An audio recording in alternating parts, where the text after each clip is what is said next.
Salut à tous. Bon bah ça y est, on est en route dans les blés, dans le Pas-de-Calais, 21 juillet, comme je vous ai dit hier soir, après l'échantillon. Et ben, c'est très rare chez nous de démarrer du blé aussitôt. Ça faisait quelques années qu'on le faisait à cause des sécheresses printanières, mais là cette année c'est particulièrement tôt pour un printemps comme on a eu pluvieux. Bon, c'est pas forcément bon signe du blé déjà mûr en ce moment. J'aurais préféré qu'il soit mûr dans 8-10 jours, je pense que le PS n'aurait été que meilleur, mais bon, il est mûr, il est à 14 d'humidité. Et PS un peu juste, comme je vous l'ai dit hier soir, 75,3 hier soir. Bon, je vais pas refaire d'échantillons, de toute façon c'est bon, vous voyez la fumée que ça fait. Vous voyez un petit peu la récolte devant. C'est bon, il nous annonce des orages un petit peu tous les jours. Pour l'instant on n'a rien, mais si on prend un orage là-dessus, bah, PS c'est 72, même voire moins, plutôt 70 même. Donc je prends pas le risque et puis je récolte. Voilà. Et c'est l'occasion aussi de prendre le temps dans une petite parcelle de régler la machine dans les blés, puisque c'est sa première parcelle de blé. Elle a très bien tourné les escourgeons et là on règle dans les blés. Bon, il n'y a pas un gros grain, donc on se modère en vitesse et tout ça, parce qu'on ne ventile pas très fort pour garder le max de grain.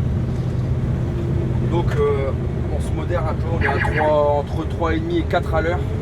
Il n'y a pas un grain par terre, pas un grain aux grilles, et grain plutôt propre, donc on va pas se plaindre et on va continuer comme ça. Alors je remercie Samuel au passage qui fait le caméraman avec mon portable. Et on vous fera plus d'images de la batteuse à l'extérieur quand on sera dans ses parcelles à lui. Il y aura quelques grandes et belles parcelles qu'on va bientôt attaquer, je pense, la semaine prochaine. Et on vous fera quelques belles vidéos de l'extérieur de la machine la semaine prochaine. Des colzas aussi, parce qu'il y a du colza à faire aussi. Donc voilà.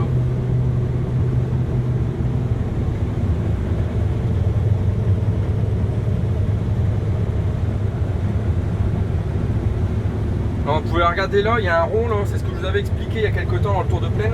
C'est du dégât de lapin ça. Vous savez, ça a repoussé un petit peu verdillon là.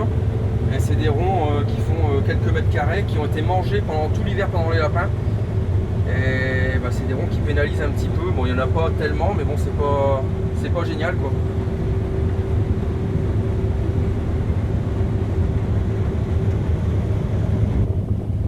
Vous pouvez voir aussi qu'on est en plein cœur du village, enfin quasiment en village, on dirait plutôt un bourg, parce qu'on n'est même pas à 1 kilomètre à vol d'oiseau du centre-ville.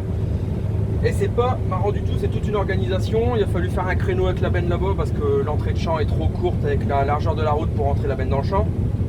Le 845 sur la coupe pour la mettre devant sur la route, et je rentre, j'écrase un peu de blé dans le coin du champ avec la batteuse en marche arrière, et ensuite je rentre la coupe comme je peux dedans.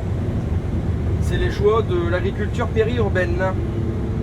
Mais bon, quand on n'a pas beaucoup de surface, on fait avec. Surtout que c'est des bonnes terres, des super limons de fond, limite tourbe, donc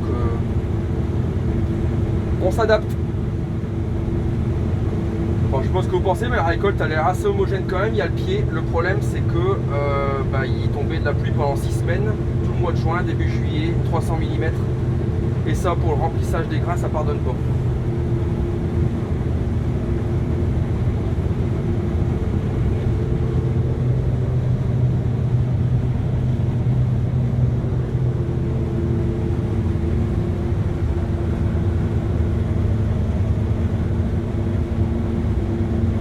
Quand même plein la coupe, hein, ça on va pas se plaindre.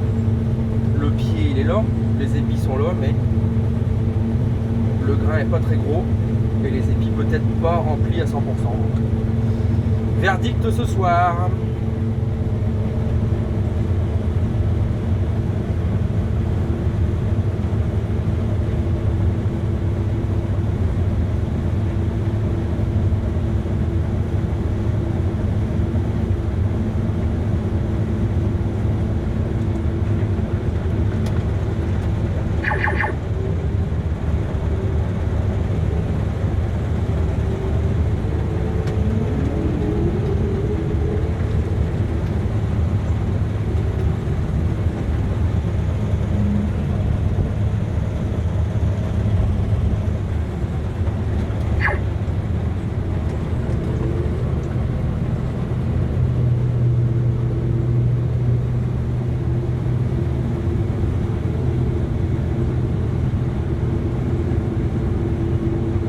Et Samuel qui fait le con derrière la caméra.